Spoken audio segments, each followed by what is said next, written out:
During the 1920s, the land in the United States plains was being sold at extremely low prices, as low as $13 per acre in order to lure in inhabitants. When the landowners and the homesteaders moved in, they wasted no time.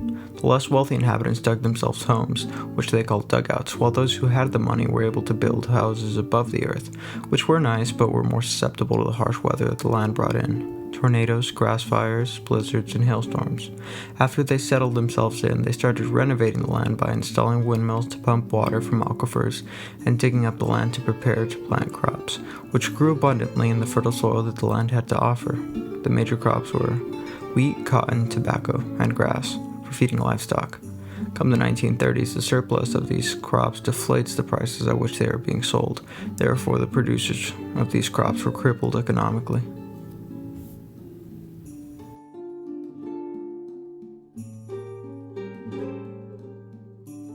The continental United States, with over 3 million square miles ranging from the coastal plains of eastern coast to the deserts of Midwest and Great Basin areas, is a vast territory with differing climates and geography. The Appalachians, dividing the eastern seaboard from the Great Lakes region near Minnesota and Michigan, consist of rolling hills and temperate forests, while the Atlantic coast of Louisiana to Virginia consists of humid subtropical plains prone to floods and monsoons. In the Midwest, near the Great Plains and Great Basin area, is a more arid steppes environment with little rainfall. The Rockies and surrounding alpine environment divides the Great Plains from the Pacific Northwest, which is a temperate oceanic climate.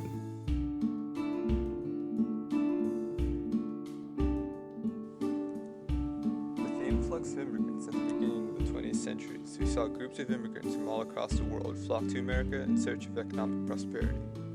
More than 80% of the arrivals after 1890 were so-called new immigrants, natives of southern and eastern Europe differing from older waves of immigrants from northern and western Europe. At the beginning of the 1920s, we saw a huge increase in immigrant population of about 16.6 million new immigrants, while towards the beginning of the 1930s, we saw a sharp decline due to the Great Depression and Dust Bowl, numbers dropping to only 9 million. The new immigrants, in search of monetary gain to take back to their mother countries, emigrated mostly to large cities across the country in search of work, while few moving west and subsequently rural areas to find labor and sometimes become sharecroppers and establishing farms.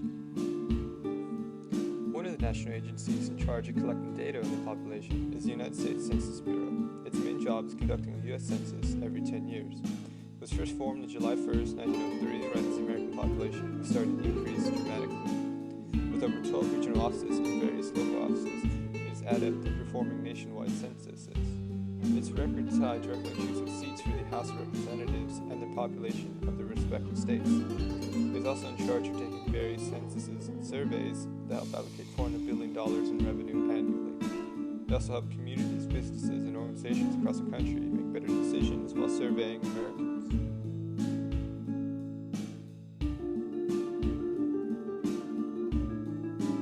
The Great Plains is a rich territory encompassing land from Texas to as far north as Canada.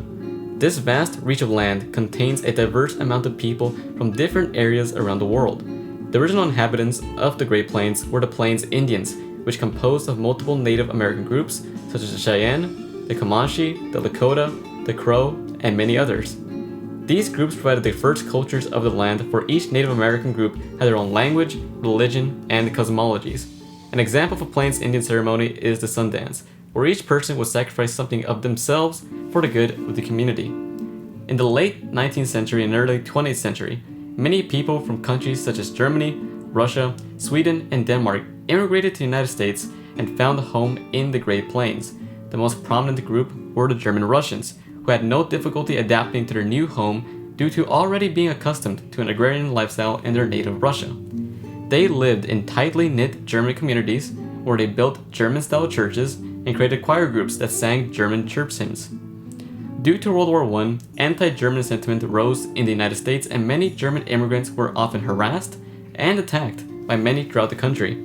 This sadly caused a sharp decline of the use of the German language and a loss of German identity in the United States.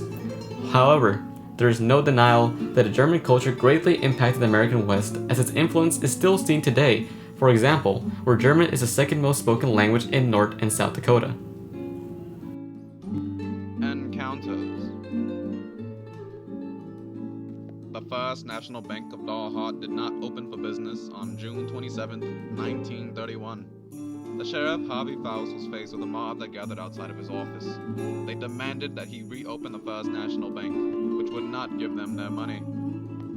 The people of Dalhart turned on Faust and experienced the Wall Street crash on a small scale. Black man, don't let the sun go down on you here, a rule that was strictly enforced in the town of Dalhart. Two black men found themselves stepping off the train at Dalhart amidst Arctic conditions. They found shelter in a nearby shed, but were later arrested and forced to tap dance in front of the courtroom, after which the judge sentenced them to 2 more months. What is all this talk I hear about you having a job? When all the citizens of Dalhart were suffering, they still had a group to prosecute, to blame, to make themselves feel better. Though on Black Sunday, one of the worst storms in American history, Joe Garza, a no-man who called a horse-drawn cabin home, had been hit by the storm of Black Sunday and risked his life for a Guyago boy, a sheep herder from Lujan Ranch. It mattered not what culture you were from, when a 100-foot wall of dust was approaching. But most heartbreaking of all is the story of Jean Clark. She came down with a high fever, chills, and a chronic cough.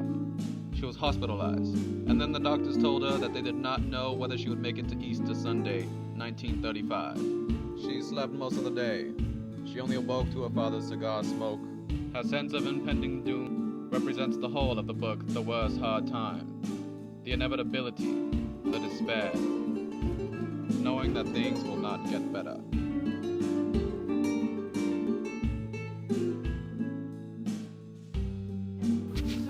Farmers and their families grew angry and desperate as just a couple of decades prior they seemed to have been producing the most out of their farms, mostly due to war efforts being required for them to do so. Many farmers came to the belief that government intervention was a necessary prerequisite towards the solution of their struggle. Farmers out of desperation would band together in union-like collaborations to rid of any of their produce coming into the hands of cities or any other populations. This, however, deemed to provide no significance towards any solution or change. Many farmers had their properties foreclosed upon due to their inability to pay off debts imposed upon them from banking loans. Farmers became very reliant on self-sustainability, as money was not a viable solution due to the scarcity of income of any sort. The mothers of families would create clothing from scratch, such as produce sacks. Much of the society had turned to local schools for social events. Unlike many of the city dwellers who'd lined up to receive their soup, the farmers produced their own food. However, farming had started to become difficult after the drought of 1934. The climate became so dry that farmers were forced to feed cattle leaves from trees as other green vegetation became scarce. Grasshopper populations had started to become largely invasive upon crops, which became a nuisance to farmers as it not only reduced the amount of product but also increased spending towards. Farmers of the time were a little too effective. Overplanting and overgrazing stripped away all the Great Plains' natural grass. With all the grass gone, there was nothing to hold all the topsoil down, so when the droughts hit and the winds picked up, it all just blew away. At one point, there was enough dirt in the air to fill the Panama Canal. The storms that carried all the dirt were called dusters, or black blizzards. The winds during these dusters would get very high, and debris would sometimes break windows. Dirt would fall like dust and cover anything and everything inside and outside of homes. More than 7,000 people were killed during the Dust Bowl era. Their cause of death was a new disease called dust pneumonia. Mainly, the elderly, women, and small children were among the deceased. Those that the storms did not kill were left homeless. Around 500,000 Americans were left without a home. The dust would get into everything, not just the houses. It would seep its way into cars and other machinery, causing thousands in damages. After many of the storms, many homes had to be torn down because all the damages were too severe.